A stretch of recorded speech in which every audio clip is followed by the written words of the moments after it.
Hello. Who was that last one? That was me. I'm a bit special.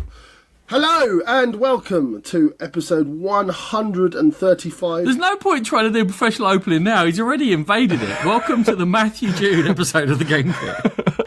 I'm here. I was trying to blot him out. Just had to say it, didn't you, Matthew? If there's any man for the job of a blotting out, The human blot. the sun, the moon, the stars. Oh, you invited me. I didn't just turn up. I didn't invite you. In fairness to me. That's true. Good point. Good point. We just stuck Skype on and you were just there. Hello. Hello. Unsurprisingly, I'm free. What are we doing? Sure, what are we doing? Well, eventually when we get round to it, we will be doing our best and worst of 2018.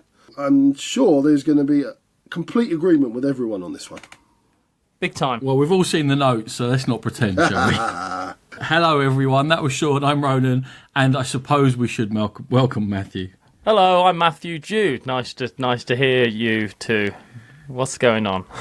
Jolly good. You've just come back from Gen Con and the Dice Tower. I'm not jealous at all. Yeah, Gen Con was great. There's a lot of people there, though, isn't there? Blumeneck. Blumeneck. Thank you. What was your highlight of Gen Con, Matthew? This will sound a bit lame, but I wasn't there for the games. I was there just to see people and hang out. That sounds lame. You could have done that a lot cheaper on any other week of the year, I reckon. That's probably true. But I was already in America, so I figured I'd drop by. Fair enough. Who is your favourite person then? Oh, well, that's a telling. I like lots of people. Mike DeLisio, I'll probably say, though. He's great. That was diplomatic because he's coming over to these shores. He is. Well, you know. I've been told I might be taking him on the tube to secret places. I want to do that. Well, I'll let you know then when we're doing it. I want to do that. I've known him for 40 years and I've still not done it. Well, there's an issue with capacity, Sean. I am capacity. I remember when you took Tom Vassell on there and he remembered greatly going with Sean and that other guy. that guy from the podcast. Old blockhead. that weird-looking guy. Who's that? Ronan from the Game Pit, Tom. Yeah, that guy from the podcast. It's really a morale boost to be around you, Egypt. We have some categories, Sean. We're gonna give some awards. We're gonna talk about some games that we liked, 3 games that let us down, and then do a top 10 of 2018. How come it's taken us so long? Hey, it's Ronan here, and I'm sorry, and I have to jump in here with an apology. Now, this is supposed to be a one-parter review of 2018 with our thoughts beforehand and our top 10 at the end, as you've heard. However, I am a complete idiot. When we finished recording the second half of our top 10s, I was in a hurry to get out the door. I was going to see George R.R. Martin with another author I like, Dan Jones, and I completely just rushed everything and I deleted my file. And I couldn't get it back. And I'm sorry again to Matthew and Sean, and I'm sorry to everyone, but our top 10s are not going to be in this episode, so ignore that every time that we mention it. They will be coming soon. We haven't scheduled to record again yet because we've all been so busy, but it's going to come in the next 1 or 2 episodes and you will get our top 10s of 2018. And again, I'm very, very sorry, and you'll hear from me briefly again at the end of this show. But thanks for your patience, and we'll get those top 10s to you soon. Well, as always, we like to try and get as many of the games played as possible. I was going to say, I did a top of 2018 at the start of the year, then I went, oh no, that's all wrong now. This is your chance to revisit, revise, and improve. Big time. Right, shall we crack on, because we've got a long episode ahead of us, and we're going to start, Ronan, with the one that got away. This is the game that you wished that you had managed to play from 2018 but didn't. Wished with an extra H in my show notes, Sean. I like that. I wished I had played. Now, there's loads. We all know there's loads, so picking one out is difficult. So I kind of went for one for a specific reason. And since we mentioned Tom, he's been banging on about The Reckoners, which is the superhero-themed dice allocation game where you're playing as a bunch of people who are fighting off against the one big baddie based on the Brandon Sanderson books. And the superhero theme grabs me, the dice placement grabs me, the fact that it's a really difficult co-op apparently also grabs me. But Firstly, it's really hard to get here. I think the only copy I could find in Europe this week was in Denmark. So if I want to pay for that postage and packaging, and it's really expensive. It's up 100, 120 pounds for a game that I know it's got kind of unusual components, but I haven't been blown away from the pictures of them. That's the reason why I haven't tried it, because no one I know's got it. It's quite rare. It's really expensive, but I love the theme and I love the idea of the hard co-op. So The Reckoners is my one that got away. I don't know anything about this game other than what you've just said, but I will say that a superhero co-op, I'm out. You're out. He's gone. He's gone, Ronan. I'm out. He's gone for the whole episode. That's it. You've annoyed him. That's a record for you. It's not. You know it's not. I'm out! Yeah, The Reckoners, it kind of hit American shores a little while back, and as you said, Tom and a few others were kind of extolling its virtues. I really like to play, and as you said, it's difficult to find over on these shores. That's the only reason I haven't probably picked it up. Well, I was just at Gen Con. I don't know whether I mentioned I would have picked it up for you, but oh well, never mind. No, I didn't want your copy. I'd have got one just for you. Tainted. Wow, Matthew, what's the one that got away for you from 2018? So, I wasn't interested in this game for ages, but Crusaders, Thy Will Be Done. Dramatic name for a game. I've had about 4 different people say, you'd like that. It's a Euro-y game, but it's got a Mancala, and you're crusading all around the Crusade areas in the Crusades. And I think I'll like it because it's super Euro-y. And I just love Mancalas and that kind of rondel and stuff. And apparently, because I love Trajan, right? I love Trajan a lot with my heart. So I feel like it's that kind of game. And I just not managed to get it played yet. And I'm going to buy it because I've got a few vouchers on Thirsty Meeple. But then it was out of stock. So I was like, no, it's not meant to be. I'm never going to play it. But that one, I would like to play Crusaders. I will be done. Firstly, don't buy it. I've got it. You're more than welcome to borrow it or come and play it around with us. Secondly, me and Ronan just did a very in-depth review of that in the very last episode that hasn't actually been aired as we record. And then we boiled down to Ronan hates it and I like it. Oh, I'll probably like it then. In my defence, it's rubbish. Quite possibly. I think it's a really strong game. I've only played it 2 players so far, so it'd be nice to play it 3 players with your good self. It's on. We'll play it next time. We'll play it soon. It wasn't even really the Crusades. It was more about going through Central Europe, preparing to the Crusades. Nah. What nonsense. Although, 2 very different opinions. So now I don't know what to think. Who to believe. You'll have to come back and break the tie. Oh, well. Okay, so my choice is Root. It started off an absolute no for me, kind of coin series light. I didn't like the artwork at all, didn't really fancy it, but just the body of hype that has gone behind Root this year. People that don't normally like this type of game are saying it's a really good game and you should try it. So, yeah, I want to try Root. Spoken about a couple of times over the previous months. I really enjoy it. I've enjoyed the process of learning it. I haven't been as blown away as a lot of people have. Will it feature in my top 10? Ooh. The thing is, do you have 3 other people who you play games with all the time on a regular basis? If you don't get Root. Okay. That's my opinion on Root. It's coming up later. I've got like 30 people who are around I can play games with. That's showing off. It's reached.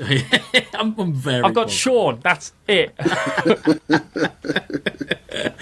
Yeah, and you stole him from me. Okay, that's why I've had to replace him with 30 people. That's rude. That's unkind. Root has saturated that group enough that generally it can get thrown down and everyone will be like, I've played it 10 times, I've played it 402 times, I've played it 3 times, but whatever, people will know how to play. So it's reached that level of popularity that it's going to be one that's just going to come up again and again. I can see that. It's got some sticking power. People love it. Sticking, indeed. People love it. They do. Would it be as popular if it wasn't as cute? Probably not. Just saying. Nope. Nope. But then, would I? That's true. Very true. I've always said this about you, among other things. We'll stick to the non-other things. Sure, move on quickly. Oh, best production. It's still about me. Well, yes, indeed. An award for my mother. Best production. Best square-headed production. Nicely done. So this is best production or artwork. I've particularly stipulated that you can pick one, but others can be mentioned, because Ronan wouldn't let me have a top 3 in this, because he hates me. It's because I struggle with best production. It's like, I just picked the things that got loads of minis, which I thought was what you were going to do, and then you've thrown me for a complete loop. Indeed. So, who's up first? Matthew. I will start this off by saying I disagree with both of you distinctly. But, I wrote a song about it. I chose Raccoon Tycoon.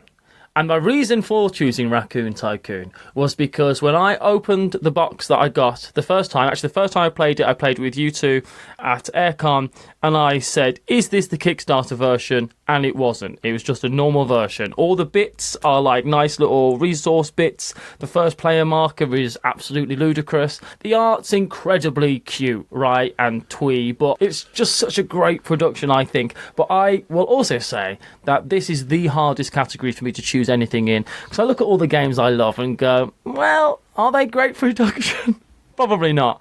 There's just something very, very good about Raccoon Tycoon, the way it looks and stuff, and I think it's, for what it is as well, because it's a light game that I think a lot of people could enter the hobby with. I think it's really accessible in the way they've done it. I think it makes it look like it's a really interesting way into the hobby. So I think it's the best production because it looks so good, but I also think functionally it's really good to get people into the hobby. So Raccoon Tycoon. Raccoon Tycoon was certainly within my thoughts for this. Didn't quite make it, but I can see exactly what you're saying there.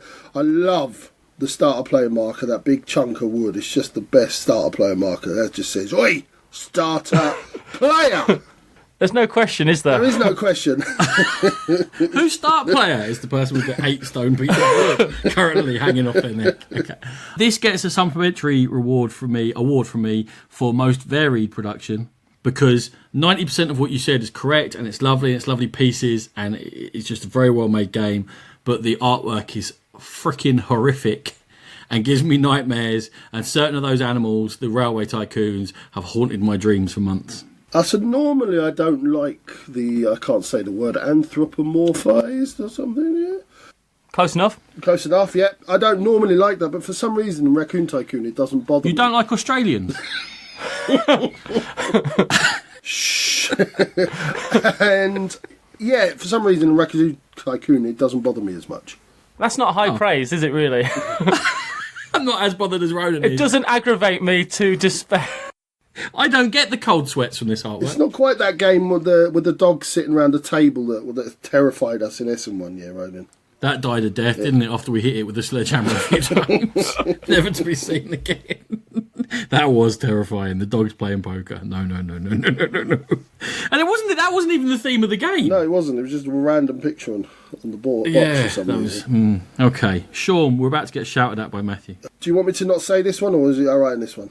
Well, should we do our honourable mentions? Yeah, okay. And then we can say it together. We can 3, 2, 1. Oh, that's so lame.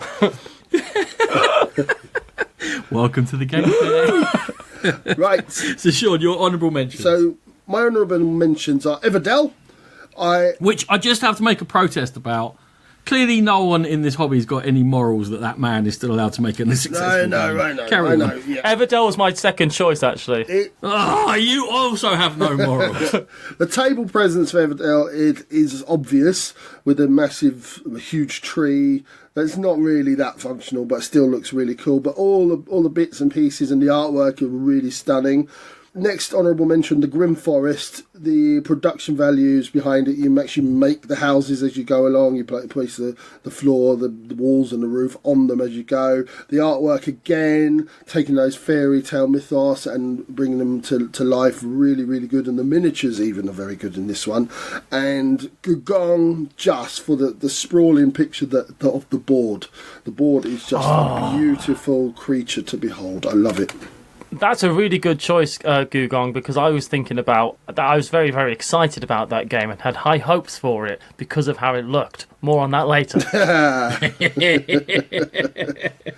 I can't argue with them about 2 of them because I haven't played them. Gugong is certainly a nice production. My honourable mention is, and it's really more for innovation than the fact that all the fun comes from the production, mostly, and it's Treasure Island. just for the fact that you've got this stupid stuff where you're trying to draw circles on a big map, and the map works so well, and it really draws you into the pirate theme, which a lot of games try and don't really do, because it really is no honour amongst thieves sort of thing. So Treasure Island, just for doing something innovative with its production. Should I do a countdown for you?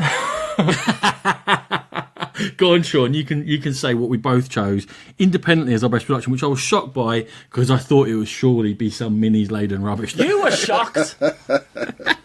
Well, you know what? I would have chosen Lords of Hellas, but because it is technically a 2018 game. But I won't get it till 2026. Yes, so you can't. But I did it last year because I actually had it in 2017.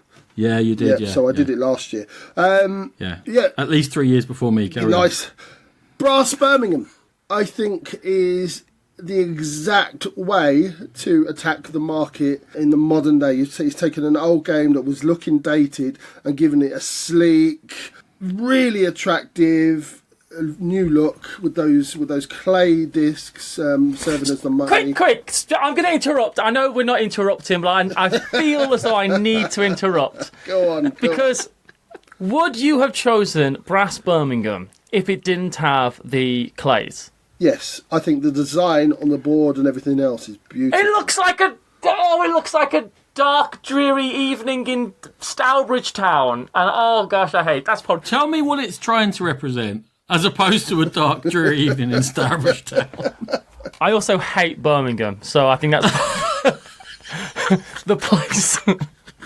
It might have something to do with me never wanting to play that game ever. Carry on. If we chose Brass Lancashire. Oh, what a great production. I used to take offence at Matthew dissing my new local area quite so frequently, but he does it with such passion that I just have to go along with the ride. You just have to hug him a little bit and tell him it'll all be okay. That's all I need. It'll all be okay, mate. It's all right. Carry on in your wrongness. I also chose Brass Birmingham. It's what Sean said. It's beautiful. The upgrade, it works perfectly. I actually like the way that they twisted the formula as well, and the components help with that, and it kept it very easy to play. For me, yeah, probably the clays do tip it over the edge because they're so nice to play with, but the whole thing is a pleasure of an experience. Very good. You make me sick, both of you. Ronan, would you like to lead us into the next category? The next one is one that we always like to come back to because, as we always say, you cannot play all the big games or the games that you want to that are released in a year. So we'd like to just go back and talk about the games we played in a year that weren't released in that year to give a bit of a nod to everything else that's been going on and the games we caught up with. And in this case, obviously, it's going to be our 3 older games that we played for the first time in 2018. And Sean apparently cannot stop talking about this game, so he's going to talk about it very briefly now. So my first entry is the Exit series. This is the first time I've managed to play them. I have had my eye on them for a long time. I love the mystery solving games, and Ronan told me to stay away from Unlock, and he said that Exit was quite good. So I picked up Exit and thoroughly enjoyed the first 2 or 3 that I've played this year, or last year even. I'm quite excited for there's the new adventure game things coming out from Cosmos, and it's going to be good. They're good, aren't they? I like a bit of a puzzle. Matthew, did you hear Tom's thoughts on the latest Pegasus Spiel game that you quite like? Did he hate it? Oh my word. He absolutely railed on it, Matthew. He was like, it's a 1 or a 2 at best, if I'm feeling in a good mood. I'm going to say this, and I'm going to say this I truly believe this. He doesn't understand the game. Ooh. That's what it is. I'm sorry. I've heard the people who have... What game is it, for anyone who doesn't know, like me? Undo. It's the Undo series from Pegasus Spiel. So they're these like Quantum Leap minigame kind of games, and it's a discussion game. It's a conversation. It's more like an RPG almost. You can not like it. I get if you don't like it, but saying it's a terrible game just as a game, I really believe some people have just gone in there expecting something they're not going to get, and I do think that some people don't get it. They don't understand the game. Does that make me feel superior? Yeah, slightly it does. But no, I just think he just doesn't get it. He's absolutely wrong. I thought my playing of Undo was such a fantastic experience in an hour. Loved it, and I'm going to get every single one. But we're not talking about that now I think about it. So the Exit series are really good games, Sean. Matthew, next one. Undo! So one of my favourite games of that older game is Targi.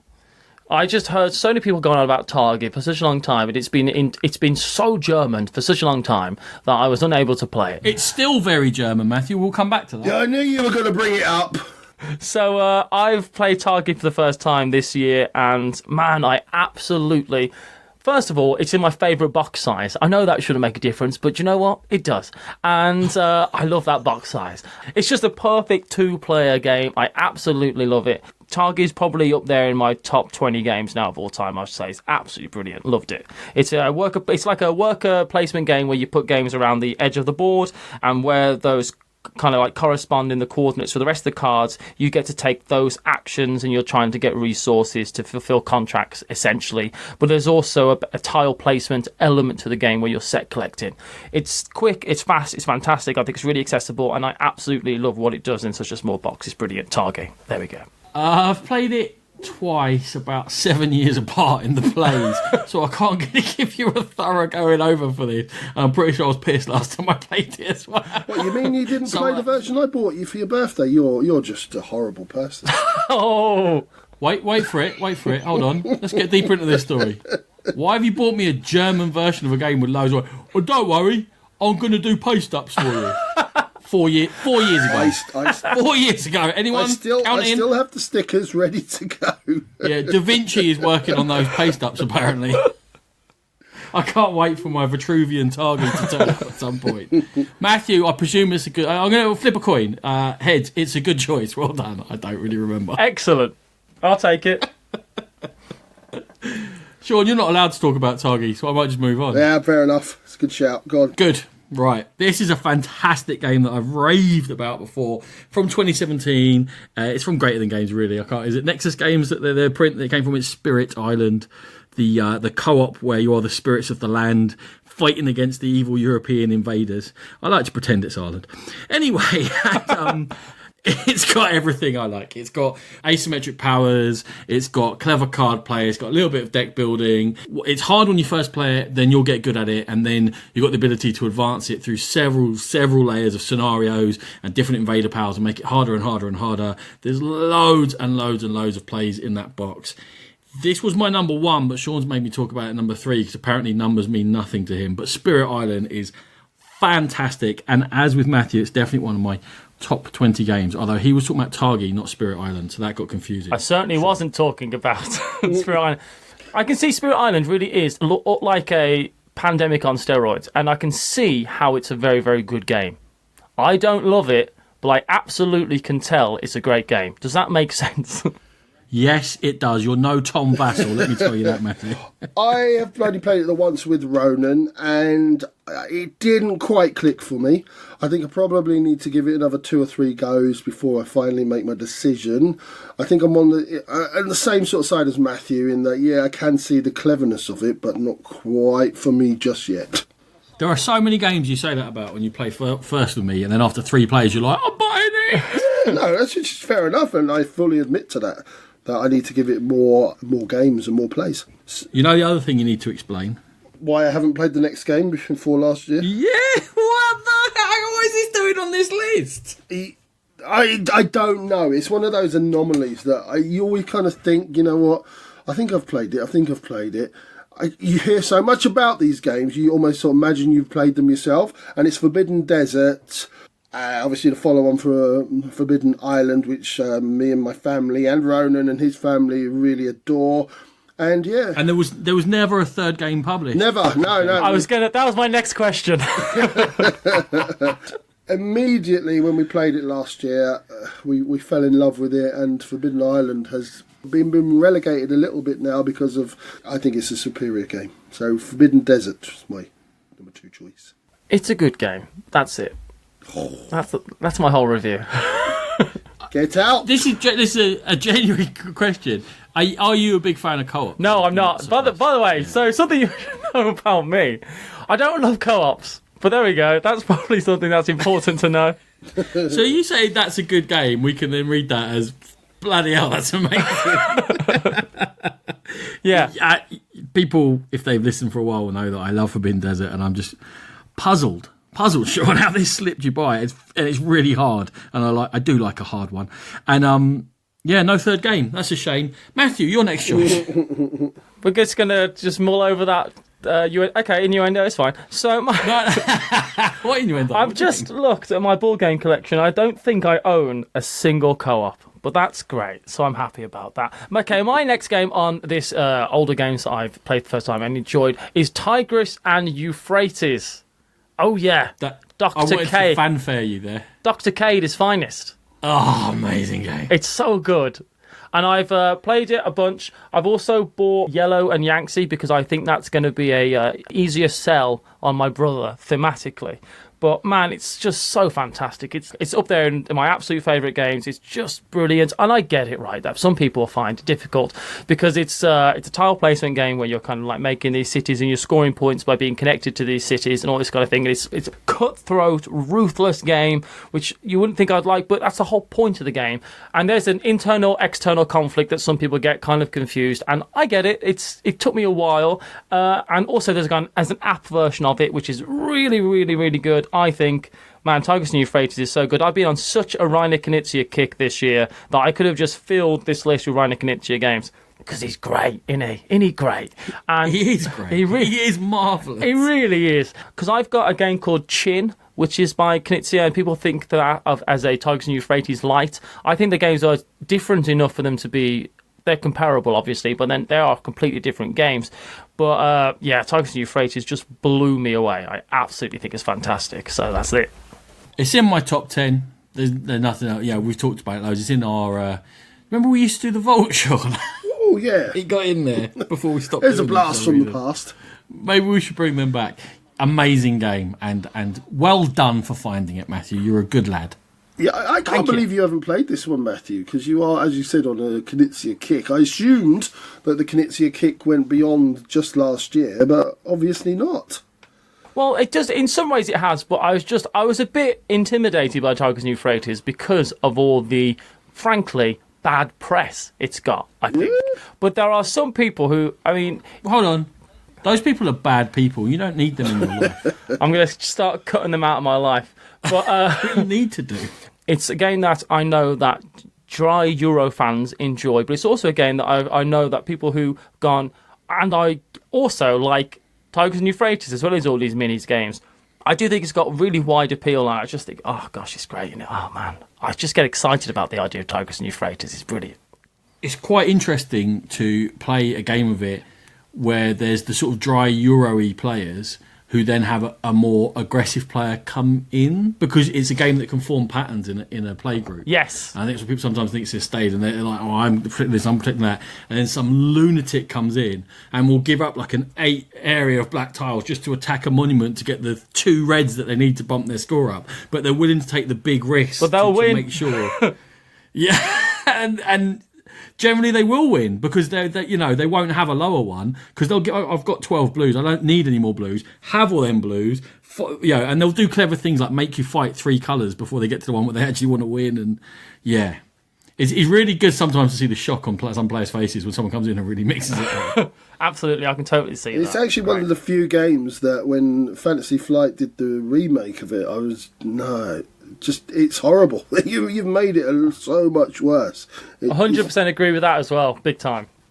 And 50 or 60 quid or whatever it is, where you like, why you didn't need any of this, and didn't really sell very well in the newer version because you just go and get a second-hand old one. There's hundreds of thousands of them, and it'll cost you a tenner. Why would you need all that? And I got I think it's Grail Games who did Yellow and Yangtze, and the production of it, because it's not squares, they're hexes, I think, and man, they did a really good job of it. But I totally agree that the second edition was it's like Samurai. I think it's the same. Rio Grande did Samurai, Reiner Knizia game, a new version. I think Fancy Flight did it as well, and I went and bought the old version because I just like the bits better and I like the box better, and it was cheaper.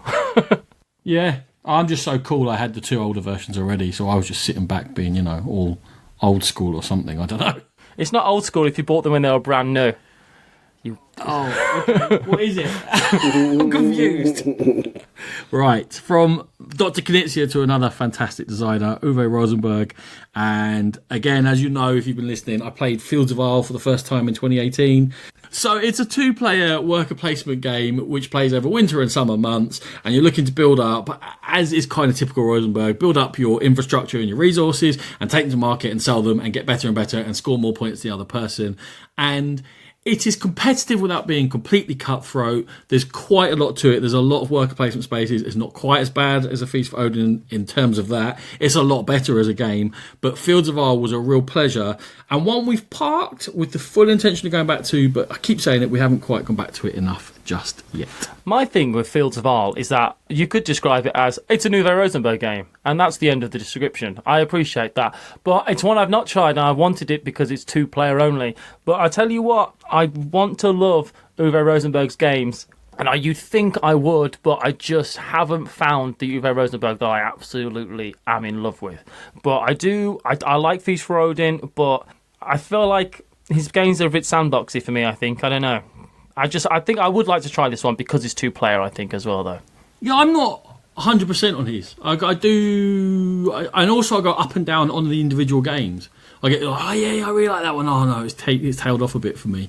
You have to be in the mood for one. Yeah. It's definitely a project. You'd think I'd own a bunch of his games. If you look at my collection, you could just assume that I love him. But I've got At the Gates of Loyang. I absolutely adore that game, but that's... Yes. I think that might be the only one of his games I own other than Bonanza. So Fields of Isle, it's one that kind of slipped under the radar when it first came out, and since then, with the patchwork aside, Rosenberg really hasn't been doing it for me at all. I haven't really enjoyed any of his more recent games, so yeah, maybe it's time for me to go back sort of slightly older school Rosenberg and pick up Fields of Isle. Can I just ask a question? Mm-hmm. What's in Agricola Family Edition? Don't start. Just tell me. Do you think it would be suitable for a 6-year-old? It's when he's 7 and the box says 8. Oh, is he 7? I should probably know that. You should probably know that. Yeah. It's literally Agricola, you know. I didn't know. I just saw Family Edition 8+, and so I know exactly what you did, and you're an idiot, and you made me laugh. It'll be fine. All right, son. Sit down. This is Twilight Imperium. You're going to have a great afternoon. I was going to do... No, they've all starved, son. They're all dead, and that's on you. No, you don't win, and let me explain why you don't win. You've gone and killed little Billy. You see my village? They're all alive still. Fat, plump, and happy. Anyway, talk about traumatising your children. You made him play with Play-Doh. I did make him play with Play-Doh, and we talked about it in the last episode, so I'm going to keep it super brief. Dodals, fantastic game where you were crafting things out of plasticine or Play-Doh or what have you, and trying to guess what each other's made. Loads of hilarity ensues. Really good game. I've not played it, surprisingly enough. I've not Play-Doh'd it. Dun-dun-dun. Uh-oh. Oh, that joke was awful. I do a comedy podcast. I don't know if we mentioned this. Well, you do a podcast. Well, that's very fair, I suppose. I'm going to talk about mine next because we're not talking about Dodals anymore. My last one on this list is Abyss, and I think it's a game of mini games. It's amazing production. It would have won Best Production if it wasn't an old game. It's beautiful artwork. You're collecting these pearls and stuff. You're trying to collect. It's a really quite pure set collection game, but when you play it with the Leviathan expansion, which gives you a few extra bits and pieces to do with the things that you're collecting and stuff and way to get points, oh gosh, it's absolutely brilliant. I played it and I was like, how have I never played this game before? It's just such a good game. Abyss. Do either of you like it?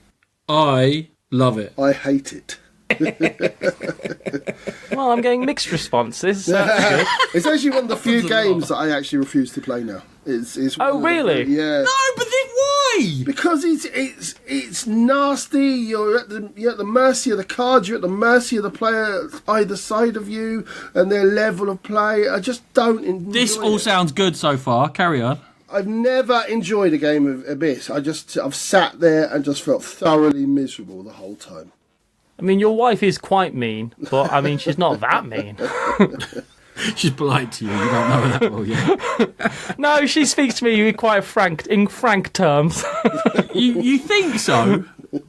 15 years down the line, let me tell you, there's franker. She hasn't brought out the hammer just yet. And that's not what you think it might be.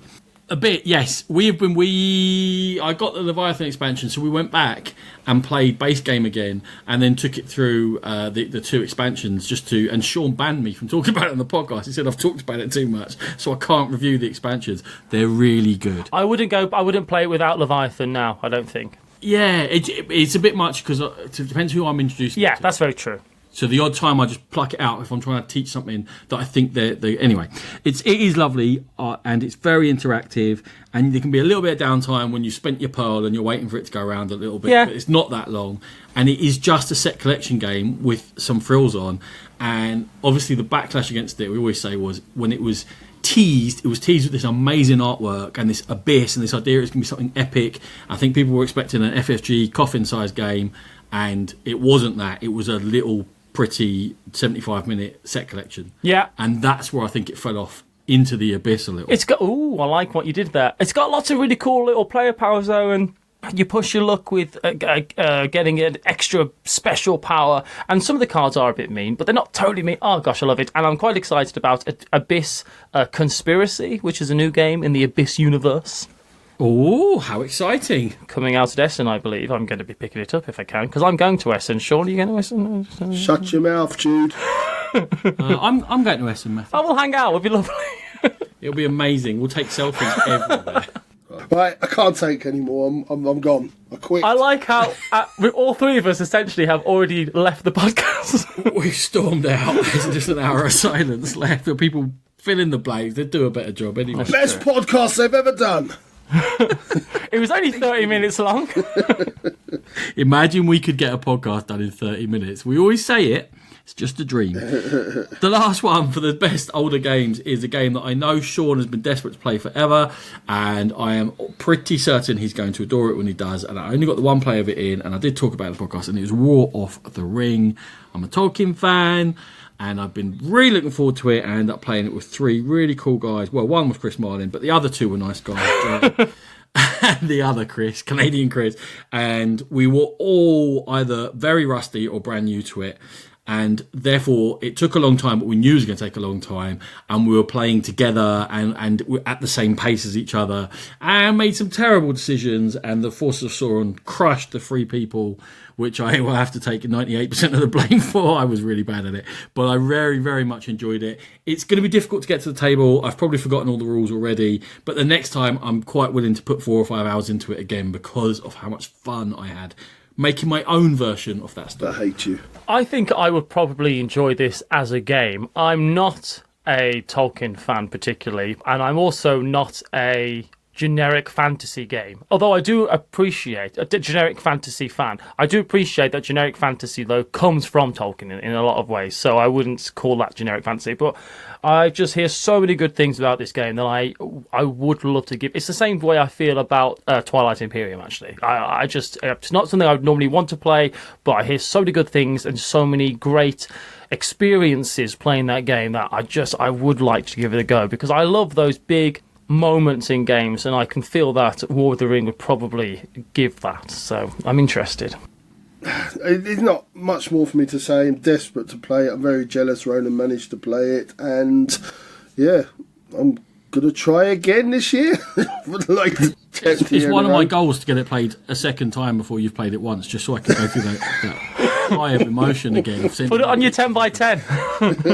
Oh, yeah, but you know what? I couldn't be doing much worse, so why not? Indeed. Okay. Also on my 10x10, swim in the Atlantic and going to the moon.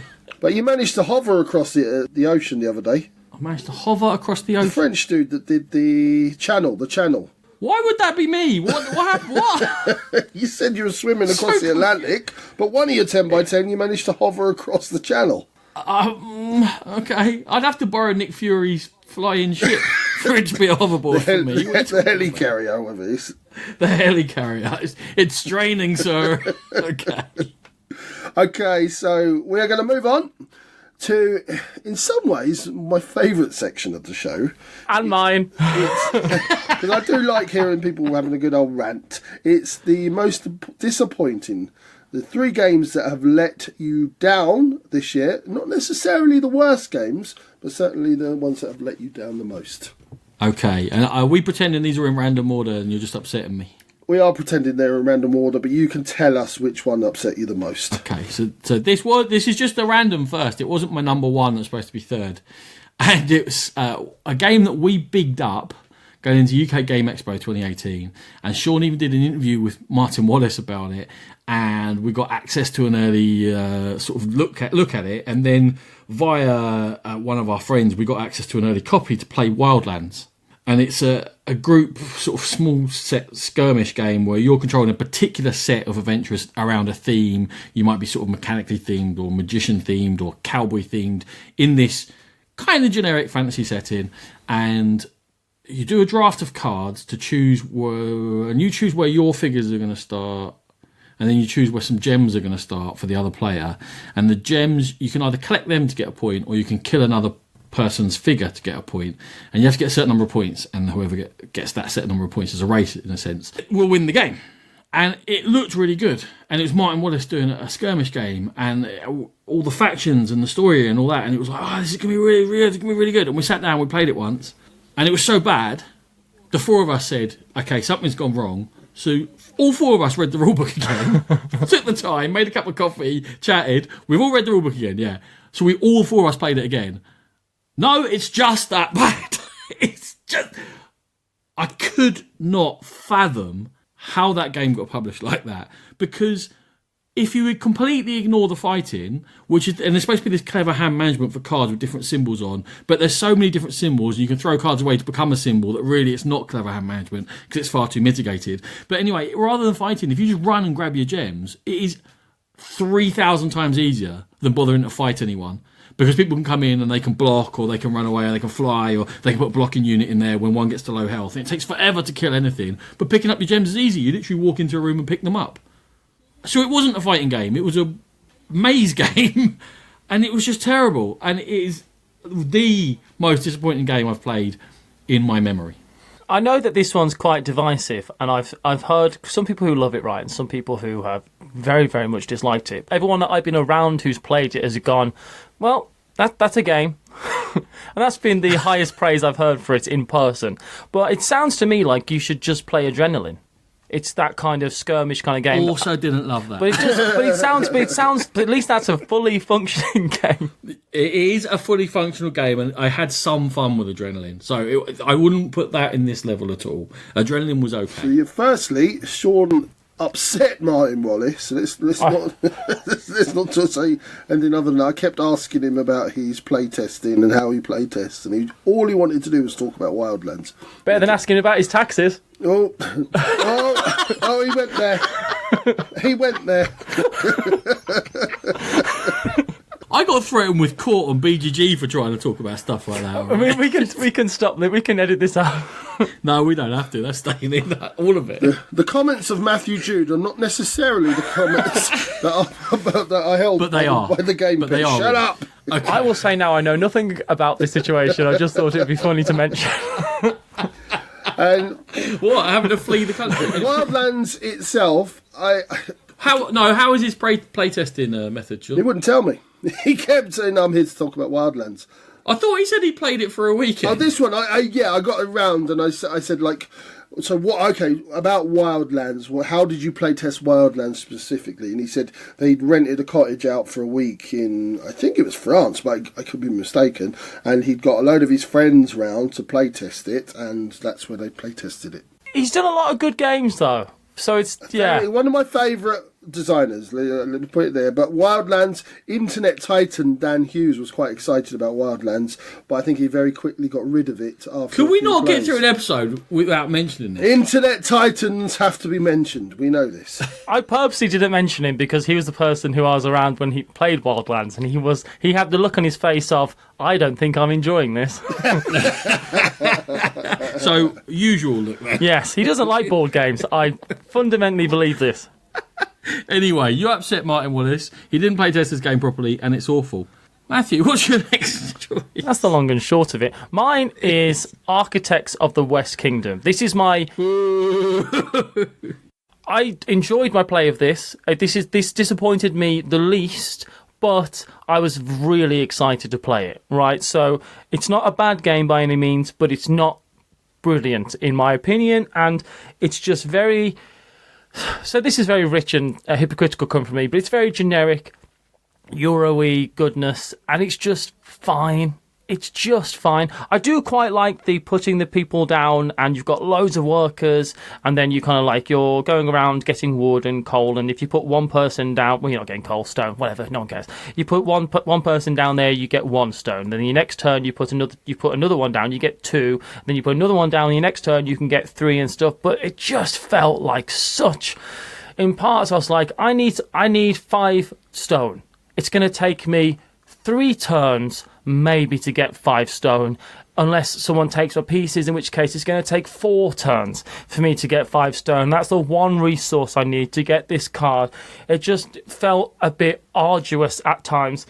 I do like the way the game looks. I like the box size. Box size, turns out, is actually kind of important to me.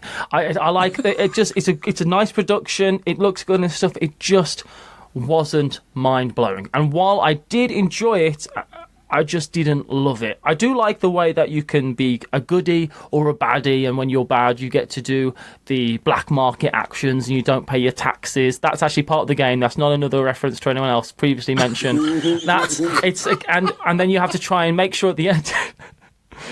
And you have to try and make sure at the end of the... He's going to get some good press later on this show. And you could get... He's going to get whatever money you have. He's going to be disappointed. At the end of it, you kind of like you try and get yourself back up to the top of the... get into the positive as reputation goes and stuff. It just didn't blow me away. I want to play... What one is it, Sean, that you really like? The ship one, the Raiders of the North Sea, is it? Yeah, that's the one. I know you really like that one at your house, and I'm looking forward to trying that because I know that Shem Phillips is a good designer and stuff, and I want to love one of his games, but it's not going to be Architects of the West Kingdom. Although it's getting an expansion, I do hear. As James asked me, Daddy, why is Matthew living in our garage? Well, he upset Uncle Martin. Uncle Hobo Matthew. So yeah, I really like it, Matthew. I think it's a really good game. I think the length of the game in particular for this one, yeah, it can take a little while to build up, but you have got the black market side where you can get resources a lot quicker, and you are sort of tactically placing. You don't want to give people a leg up, especially in sort of 3-4 player games. If you all need stone, then the last person to go in gets a nice little bonus. So do you go down a different route? So there are those choices in there. As you said, a beautiful package. It looks great. Design artwork by the Miko. Really like his artwork, and yeah, I really like it. You're wrong. It's fun, and I would recommend people play it. I just wasn't brilliant. You're the worst at doing most disappointing, by the way. Yeah, I am. It's good. It's fun. It's a good game. Just say yeah. Just let it rip. That's coming up. This was a contender for my top 10 of 2018, which I think is probably all I need to say. I do like it, so you're wrong. Fair enough. You're wrong. You're wrong later on. Right, I get to rag on this game for the 3rd episode in a row. Fantastic. Also, Matthew really likes it, so yeah. I'm surprised you called it a game. Yeah. What kind of person he really is. The Mind is not a game. It is a farce. It is a mockery rolled up in a sham. It is just, it's nothing. It's an exercise in how to count. Next. Incorrect, but I appreciate your feelings and I respect you as a person, and I know that even great people can be unfathomably wrong at times. And Egypt's too, yeah? Very true. It's good. It's fun. It's fun. I think it's fun. It's not good. It's not fun. It's not quite as bad as Sean's making out. But the worst thing about it is how indignant and rage-filled people who have played it a bit and think they're getting good at it become when you play out of secrets. People think they're psychic. Could you not tell I was waiting? No, mate. Because you were sitting there doing nothing, the same as you were for the last 3 minutes. I couldn't tell. It was clear there was something going on. No, it wasn't clear. That's why I played my card. I'm leaving the table now. It's too angry. It's the new resistance. People too full of rage in the mind. The thing is, right, so I hate Just One. I think Just One is probably the worst game of maybe all time. I think it's terrible. Well, we know what Matthew's really choice is for next year. It's not on this list, right? Because I wasn't expecting to like it. It's terrible, and I did a review for it, and people at who makes Just One, they make Bang the Dice. Repost. Yes, Repost. They mentioned their review and stuff. Oh, sorry you didn't like the game. I was like, no, I'm sorry that you watched the review because I really didn't. But it shows how much I know about board games because it won the Spiel des Jahres. So. And the mine was nominated, so wow, what a. Do we know nothing about? Is it us three? Is this the problem? I'm not willing to accept that as one of the options, but yes. Okay. Well, something's definitely wrong with one of us because my next one is it's in the top 50, I think, and it's got an expansion that's come out of Gen Con, and everyone's very excited. And I'm sorry for their par buddies at Board and Dice, but Teotihuacan is just. What you were saying about Architects of the West Kingdom, where it's sort of drudgery and it's slow, it takes a long time to get a couple of bits that you need, or the only things you need, is just what I feel about Teotihuacan.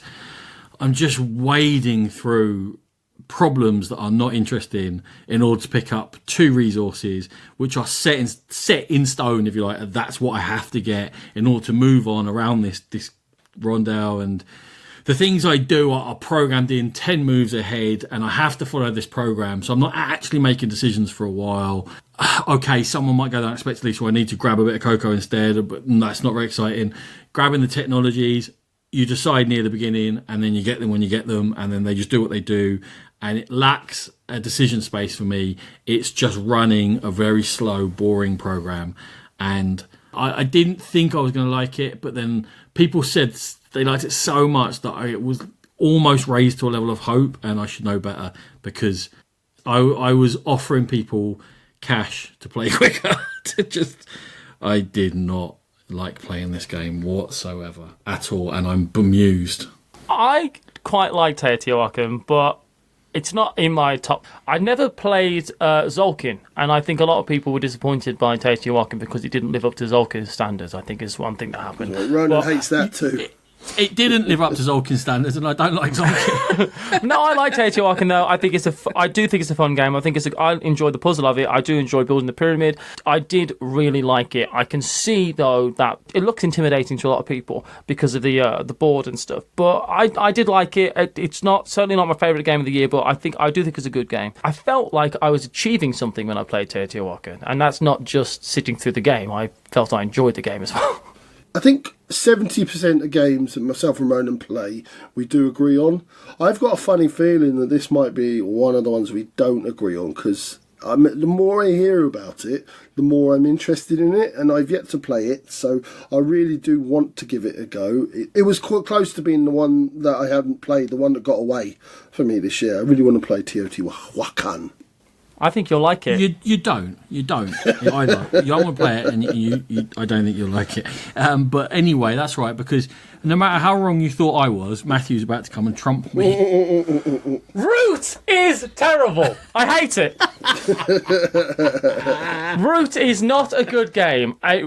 Even though, again, I'm aware that my choices for games that I don't like are the ones that happen to win all the awards. I just didn't love Root. I think the artwork is fine, it's pleasant. Unless you're playing Root with the same people over and over and over again, who understand the game, who know the meta of your group. The whole experience of me playing Root, and I played it quite a few times, well, about 3 times. Every single time I played, it's just a bunch of people saying, wait, how does this work? Wait, so I can do... No. Oh, no, I need to just take my turn again. No, that doesn't... how does this... And it's just that over and over and over again. It's just... I think I hate it. I really do not like it. It's just... It's just fine. I think I hate it. I feel mixed emotions about Root. It's okay. This is not a safe space. Every faction plays differently, but do they play that differently, really? No, and it's... Oh, gosh, I hate it. I know it's one of those games where you feel like everyone's got something better to do than what you've got to do, and oh, gosh, I just physically, when I think about the idea of play, I will never play this game. And there's not many games I will not sit through. I won't play Root. And anyone who thinks it's an innovative game, which I've heard many people say, oh, it's so innovative. No, it's not. It's a coin game. They've been around for ages. This one's just got cute animals on. If it didn't have cute animals on and it was just another game in the coin series, no one would have played Root. And I guess in some ways that's good for people to kind of be introduced to a system. But I don't want to be introduced to that system. In fact, I wish I'd never met that system. Root's terrible. Yeah, as I said right at the top of the show, it's a game I really, really want to play. I'm not sure now whether I'm going to like it or dislike it, but there's so much going on about it. I just have to play it. I always go for it in the maths trades on BGG and see if I can pick up a copy for Nerd! What? Sorry, you're a nerd. Nerd. Okay, fair enough. Yeah, and I want to play it. And I have said that I have got a part of my brain thinks this might be the Emperor's New Clothes. And when I get to 12, 15 games, I'll be like, yeah, there was nothing here. But I'm enjoying the learning of the game. And it takes a very long time to learn all the factions and to be able to be past that stage of going, what are you doing? And what are you doing? And why are you doing that? And how are you going to win? And now I understand what's going on the board. You don't understand what's going on the board for your first 6 games at least. Unless you're very clever, which isn't me. But the difference to other games like that is that I have enjoyed this process of learning and knowing the different factions. Final verdict, pending many more plays. He could be right on this one, but currently he's probably a bit wrong. Okay, right. It's possible. So, my next choice is Neom. It was both myself and Ronan were looking forward to seeing this at Essen. Ronan picked up a copy and we got it back. I was very excited to play it. City building game, lots of promise, looked really sleek and attractive looking, and it was confusing from the off. The city building aspect and theming behind it made no sense. It was just luck what tiles you drew. There were things that could happen that could destroy your city, disrupt your city that other players could play, and that was complete luck what they got. The things that were in there to mitigate against such happenings were rubbish and didn't work. The game was just a bag of confusion and luck, and I really, really didn't get on with Neom at all. Well, say what you really think. No, I won't. I'm holding back. Yeah, we were hopeful for it because for me it was the drafting and the tile laying added together with city building. Sounds like a holy mix, and it turned out to be a meh mix and hard to play and too many different types of tiles and a shocking rules book and glossary, and it all became a chore and a not very interesting chore. And it was okay. I actively disliked the 3 games I chose for this. In another year, it could have been in this list because it was. But not. Okay. It's very descriptive. Oh, very descriptive. Yes. So I want to play Neom because, as you say, drafting, tile placement, city building, I'm in. Normally, that's just, well, I love that kind of game. I watched Rado did a run through and stuff, and I watched that. And I do see that some of the things that you need to mitigate the disasters that are coming are tiles that you may not be able to get. And that doesn't sound like... Because I don't like event cards in games where it's, the start of this round, you can't do this thing. Right, that's something that really bugs me in games. And I feel like I want to give Neom a try because I want to like it, because I just feel like... I should like it, but I want to try it, but I'm dubious whether I'm going to enjoy it or not. But I would be happy to sit down and play it. But Matthew, imagine an event card. One person can get that event card and is therefore it doesn't affect them at all, and it's a no-brainer that they get in a random draft. It'll be the first thing you pick in your first hand of draft cards. Complete no-brainer, and nobody can do anything about it. Really irritating. That makes me feel like I should just pick a different drafting, tile placement, city building game if I play it. Because let's face it, right I might be able to find one if I look for 10 seconds. Don't choose, is it Expanse City? Or that was rated lower than some of these games, but I had such low hopes of it anyway that it wasn't actually a disappointment, it was just terrible. Okay, my last one is just an awful game. Wrong. That's deeply unattractive, has zero thought to it, has no forward planning. It's just like chimps pressing buttons for peanuts. It's Reef. And I just cannot fathom. I think I'm the opposite of Emerson Matucci. Whatever he thinks is fun, I clearly think is not fun. And we got to play this at Tabletop Gaming Live, and it was exciting. It was like, oh, it's not out yet, we can grab it quick. And we read the rules and went, okay, let's see how this goes. And there was just incredulity around the table of, but I don't know what scoring's coming up. So how can I know what to play now? I'm just going to guess. I'm going to make some patterns and hope a card comes up that's going to score me points for these patterns, because I just don't know.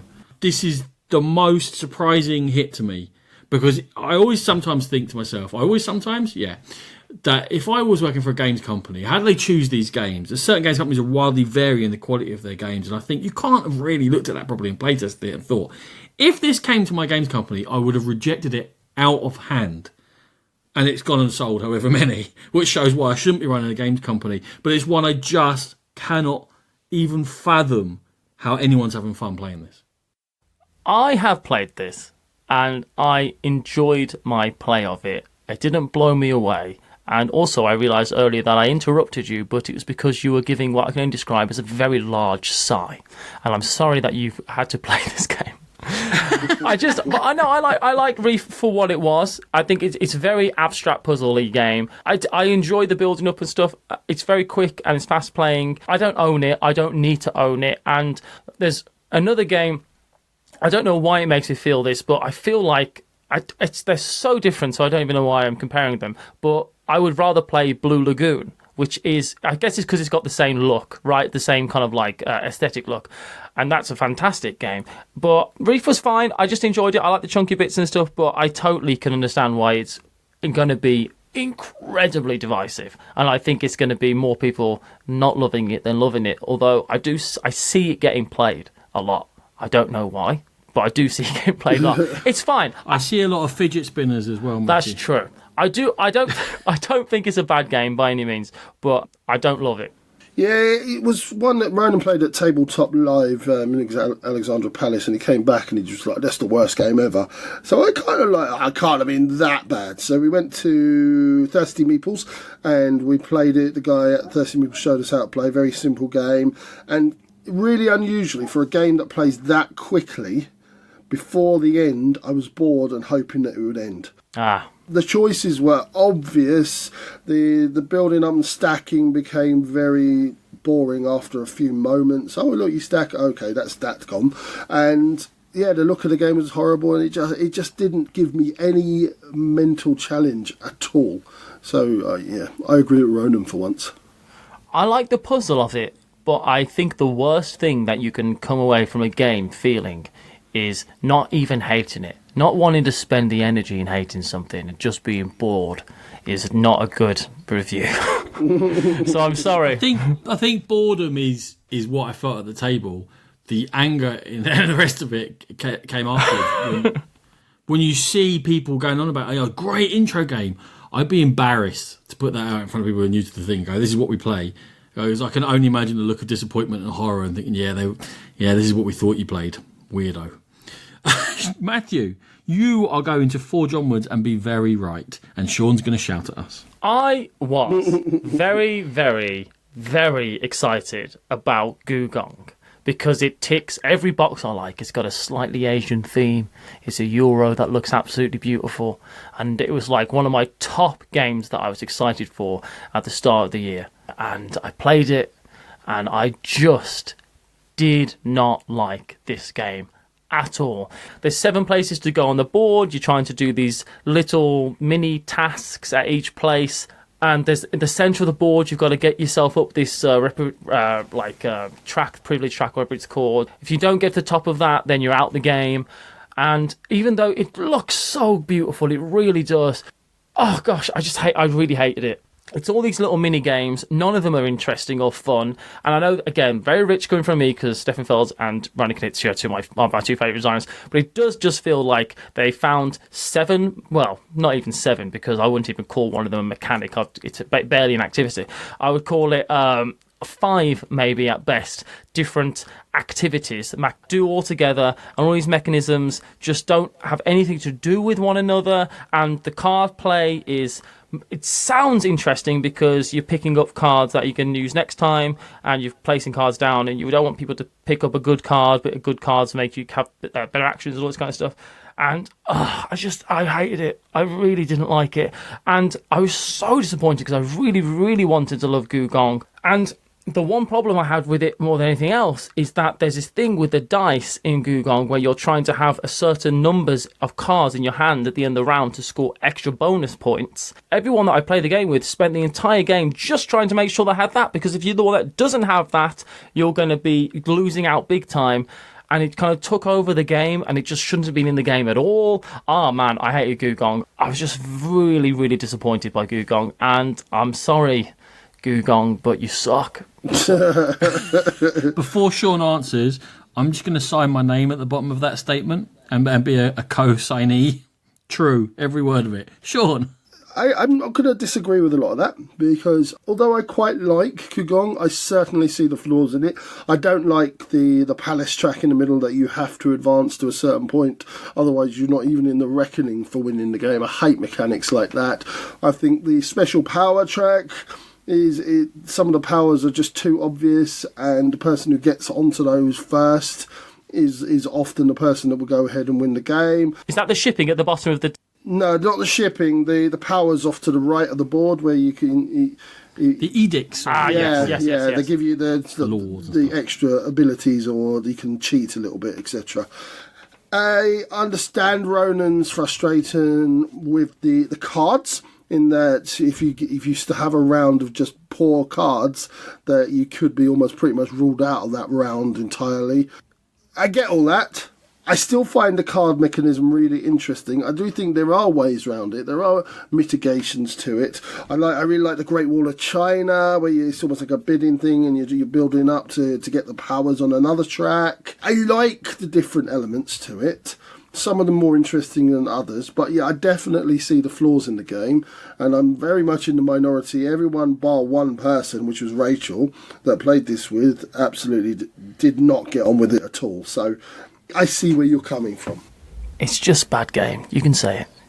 Say it. You can just say it. It's fine. It's just, I just feel, and I know that I haven't got the ability to do what needs to be done with this game, but there is so much potential there in that game. I do think the cards are interesting, but you're right, you can get so hosed by them. Feels to me like they stopped designing it halfway through and said, oh, we'll put there'll be another mechanism in this spot and we'll do something interesting. But then they forgot to go back and do something interesting. And that's my main flaw with the game. Okay. I can be mean. I can do mean. I'm very proud of you. Thank you. So has Matthew spoken for you, Ronan? Do we not need any more? No, I'm with him. In fact, all that he was saying there about screwed by the cards, everything. Cool. The whole lot. Nice. There's no point in me saying it. Right, so the last game we're going to talk about in this section is from me, and it's The River from Days of Wonder. It's a rail against The River, but it's also a bit of a go at Days of Wonder in general. Now, when I first joined the hobby, we've covered this ground. I know. We do it every single year. Every year, someone chooses that year's Days of Wonder from whoever we have on as one of their disappointments. It's not been good since Five Tribes, has it? Five Tribes was good. No, I love that one. Was awful. But since then, no, I don't like Five Tribes because it's downtime where you can't do anything. You're just sitting there going, "All right, I'll wait." And he goes around the table, then you go, "Right, now I have to start thinking." And I found that, Five Tribes was okay. Anyway, Days of Wonder, when I got into, as we all did, when we got into this gaming hobby, I think Days of Wonder were one of the companies that we looked to for excellence. The things like Small World and... Terrible game! Memoir, I know, Memoir 44 and things like that. We're all coming out of Days of Wonder, Colosseum, brilliant games. Overrated game. Games at the time that we all enjoyed. And now it just seems to be that they're bringing out miss after miss after miss. And this one, The River, was it was a game that did not need to be made. It is so basic and so boring and so meandering and plodding. It's not even a gateway game because you will bore people away from the hobby by playing The River. It's just a terrible, terrible game. It didn't need to be made, and a company that's been in this industry for as long as Days of Wonder should know things like this. I think I was in Dark Sphere yesterday in Shepherd's Bush with my girls, and what summed up the whole Days of Wonder plight to me was Ellie picked up a copy of Yamatai from the bargain table and said, "What's this, Dad? It looks nice, but I've never heard of it." I was like, "Yep, there's Days of Wonder. They look nice, but no one ever plays them, and they end up in the bargain basement because they're doing nothing original. It's bland. Even they've been caught up on components. At the River, there's zero interest. I haven't played it, and I have zero interest in playing it." I have some strong opinions about the River. They aren't positive. Yeah, the River was a massive... Actually, now I'm looking at this list. I really could have put the River on this list. I was disappointed with Architects of the West Kingdom, but it was a good game. I should have put the River in there because I was just straight disappointed with that game. I expect something good from Days of Wonder. I expect something thinky, and yes, I guess my expectations doesn't dictate what they should produce as games, but I really, really love Five Tribes. I really do. I love Quadropolis. I thought Quadropolis was a great game. I think if you don't like Neon, you should probably try Quadropolis. I feel like it's tile placement, city building kind of thing. It's interesting, but I hate Small World with a passion, and Wrong. it's terrible. It's just so bad. But yeah, I mean, this year, what did Days of Wonder do this year? Other than the River, they did another game. Was it? I can't remember now. But don't know. They've got one coming out this. I'm sure they do. It's just as bland of just. The River was just.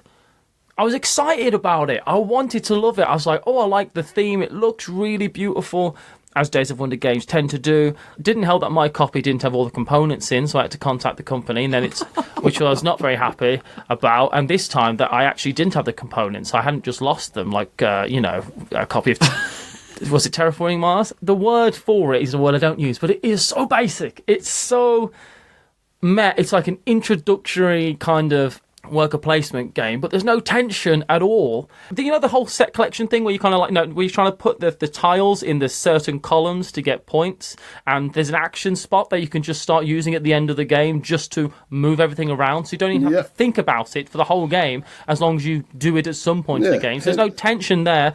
That's bad. You should have those decisions should be final. Here's something mildly interesting. Oh, hang on, at the end of the game that was pointless. You didn't have to do that. Oh, and you can get meeple, and then you kind of you get extra workers as you go, but then you go 2 spaces along, and then you start losing workers again. It's like, why even have that in the game? Just super, super disappointed with the River. And I love that feel of a game, which is why I'm very, very excited about playing Sierra West, because I feel like thematically has a similar feel, but I heard nothing but good things about Sierra West. So, the River. To sum up on Days of Wonder, I think the only coverage I heard for Days of Wonder for Gen Con, or indeed for this year, was about their air pack or whatever it is for Memoir 44. Yeah. It's a repackaging off an expansion that's 10 years old for a game that's more than 10 years old. And that's the most exciting thing they've done in the last 3 or 4 years. Oh, they did Ticket to Ride thing, the little mini one. Don't get me started on Ticket to Ride London. Terrible. No. It's Ticket to Ride. That's all it is. It's Ticket smaller. Yeah, Ticket to Ride's a smaller version. What did you think it was going to... That's what everyone said it was. Same as New York. I know.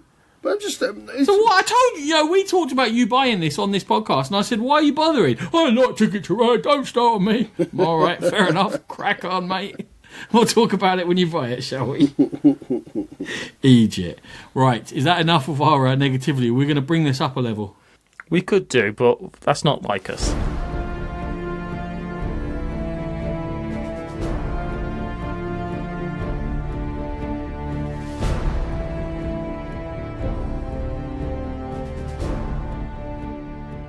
Ronan, and again I can only apologise for the delay in getting the top 10s to you. I'm a complete idiot, but that is it for this episode. So thank you so much for joining us. Thank you especially to Matthew for his guesting. We are proud members of the Dice Tower Network. Head to dicetower.com for more fantastic gaming coverage. If you want to get hold of us, it's thegamebitpodcast@gmail.com, or hit us up on Twitter or Facebook or Instagram, or head to our BGG Guild. We'd like to thank you all very much for joining us, and we'll catch you again next time in this music.